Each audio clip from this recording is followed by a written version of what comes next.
بسم اللہ الرحمن الرحیم۔ حضرت یعقوب علیہ السلام کے 12 بیٹے تھے، ایک زوجہ سے 6 بیٹے اور باقی 3 ازواج سے 2 بیٹے۔ یوسف اور بنیامین سب سے چھوٹے تھے۔ بنیامین کی پیدائش کے بعد ماں کا انتقال ہو گیا تھا۔ تورات میں ہے کہ لیہ اور یوسف کی ماں راحیل میں سخت جیلسی تھی۔ اسی جیلسی کا اثر بڑی زوجہ لیہ کے بچوں میں بھی آ گیا تھا۔ حضرت یعقوب علیہ السلام یوسف کو سب سے زیادہ پیار کرتے تھے کیونکہ وہ چھوٹا بھی تھا اور بہت معصوم بھی تھا، مگر یہ بات بڑے بھائیوں کو بالکل بھی برداشت نہیں ہوتی تھی۔ اسی لیے جب یوسف نے خواب دیکھا تو یعقوب علیہ السلام نے بھائیوں کو بتانے سے روکا۔ سورہ یوسف کے ترجمے پر اگر ہم غور و فکر کریں تو اس میں ہم سب کے لیے بھی اللہ تعالیٰ نے کئی پیغامات دیے ہیں۔ سورہ یوسف کا مختصر ترجمہ اس طرح شروع ہوتا ہے کہ جب یوسف نے اپنے باپ سے کہا کہ بابا، میں نے خواب میں دیکھا ہے کہ 11 ستارے، سورج اور چاند مجھے سجدہ کر رہے ہیں۔ باپ نے کہا کہ بیٹا، خدا تجھے بڑا مقام اور علم دینے والا ہے۔ چاند سورج کا مطلب تیرا باپ اور سوتیلی ماں ہیں، اور 11 ستاروں کا مطلب تیرے 11 بھائی ہیں۔ لیکن بیٹا، یہ بات اپنے بھائیوں کو نہ بتانا کیونکہ وہ تمہیں نقصان پہنچا سکتے ہیں۔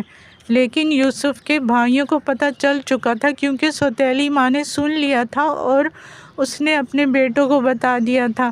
تو سب آپس میں مل کر کہنے لگے کہ ہم پورا ایک گروہ کا گروہ ہیں اور پھر بھی یوسف اور بنیامین بابا کو زیادہ پیارے ہیں۔ یقیناً بابا غلط راستے پر چل رہے ہیں۔ بہتر ہے کہ ہم یوسف کو قتل کر دیں یا کسی جگہ پر پھینک آئیں تاکہ ہمارے باپ کی مکمل توجہ ہم پر ہی رہے۔ ایک بھائی نے کہا کہ قتل نہ کرو بلکہ کسی اندھے کنویں میں ڈال دو تاکہ کوئی گزرنے والا قافلہ اسے لے جائے۔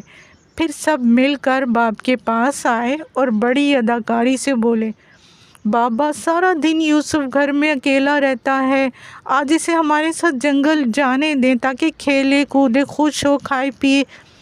کیوں آپ ہمارا اعتبار نہیں کرتے؟ ہم اس کے دشمن تو نہیں، ہم خود حفاظت کریں گے اس کی۔ باپ نے کہا، میں ڈرتا ہوں کہ تم سب اپنے کھیل کود میں مصروف ہو جاؤ گے اور اسے بھیڑیا کھا لے گا، کیونکہ اس زمانے میں بھیڑیے اس علاقے میں ہوتے تھے جو کہ اکثر کھا جایا کرتے تھے جانوروں کو۔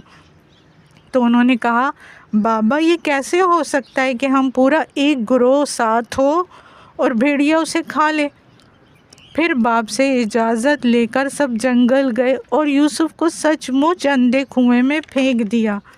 شام کو سب بھائی روتے پیٹتے اداکاری کرتے ہوئے اپنے باپ کے پاس آئے اور کہنے لگے، بابا، ہم سب ریس لگا رہے تھے، ایک دوسرے کو ہرانے کی کوشش میں آگے نکل گئے اور یوسف کو سامان کے پاس بٹھا دیا تھا۔ بس پھر بھیڑیا آیا اور یوسف کو مار کر کھا گیا۔ ساتھ ہی وہ یوسف کے کرتے پر خون لگا کر لے آئے اور باپ کو دکھایا۔